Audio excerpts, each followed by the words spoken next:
Proceed.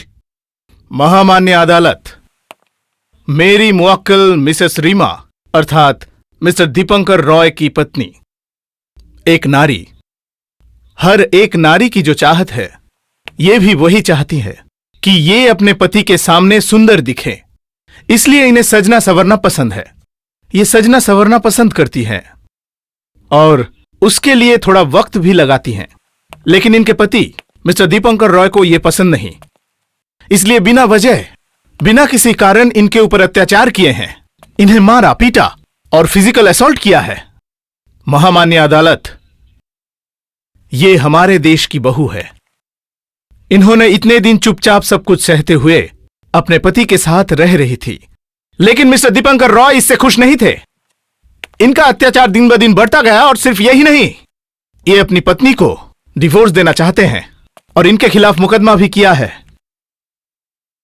Mister Dipankar Roy मेरी नजरों में एक निर्दयी, पत्थर दिल और अत्याचारी इंसान है। Objection your honour.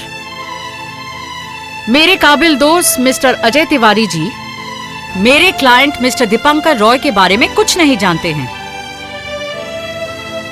Dipankar Roy एक धार्मिक, ऑनेस्ट, निष्ठावान और अच्छे इंसान माने जाते हैं। ये हर रोज सुबह शाम पूजा करते हैं। ऐसा एक इंसान कभी अपनी पत्नी के ऊपर अत्याचार नहीं कर सकता। दीपंकर जी जब पूजा करते हैं तब इनकी पत्नी टीवी देखती है, गाना सुनती है। दीपंकर जी अगर मना भी करे तो ये नहीं सुनती है। योर ऑनर, झूठ है। इन्होंने जो कहा सब झूठ है। मेरी मुवक्किल को शादी के बाद कभी भी अपने पति का प्यार नहीं मिला और ना ही मिला पत्नी का दर्जा। बदले में इनको जो मिला वो है अपने पति का शक और अत्याचार। झूठ है, ये सब झूठ है। माननीय जज साहब, मैंने कभी भी अपनी पत्नी के साथ कोई अन्याय नहीं किया है। जज साहब, मैंने सब कुछ मानते हुए अपनी पत्नी के साथ घर बसाया, लेकिन एक दिन मुझे पता चला कि मेरी पत्नी कैरेक्टरलेस है।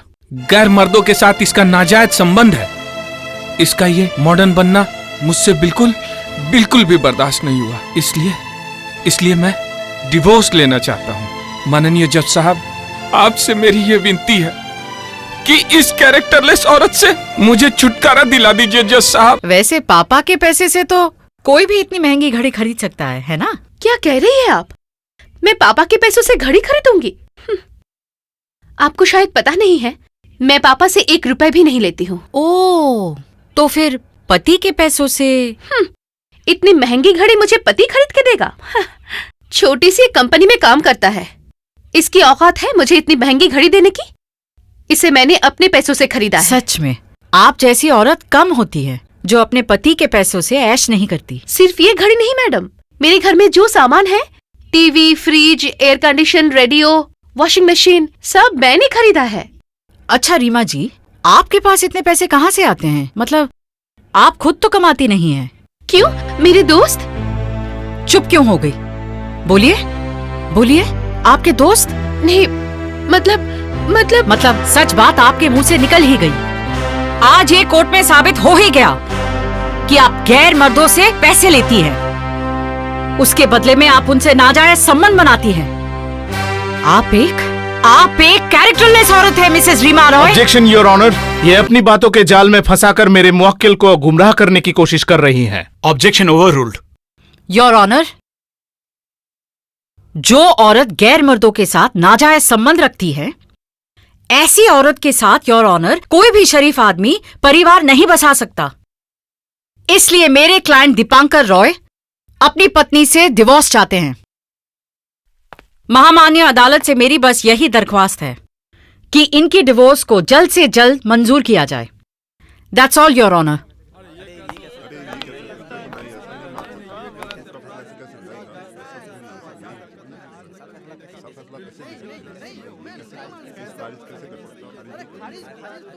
दोनों वकीलों की दलीलें सुनकर और मिसेस रीमा रॉय की बात सुनने के बाद यह बात साबित होती है कि मिसेस रीमा रॉय का गैर मर्दों के साथ नाजायज संबंध था। इसलिए उनके पति मिस्टर दीपंकर रॉय की तलाक की अर्जी ये अदालत मंजूर करती है।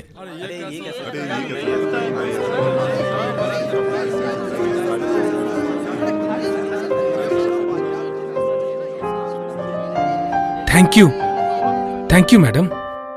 जिस आग में मेरा घर इतने दिनों से जल रहा था, उस आग से मुझे आज मुक्ति मिल गई है मैडम।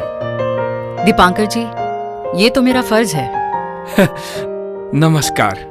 नमस्ते।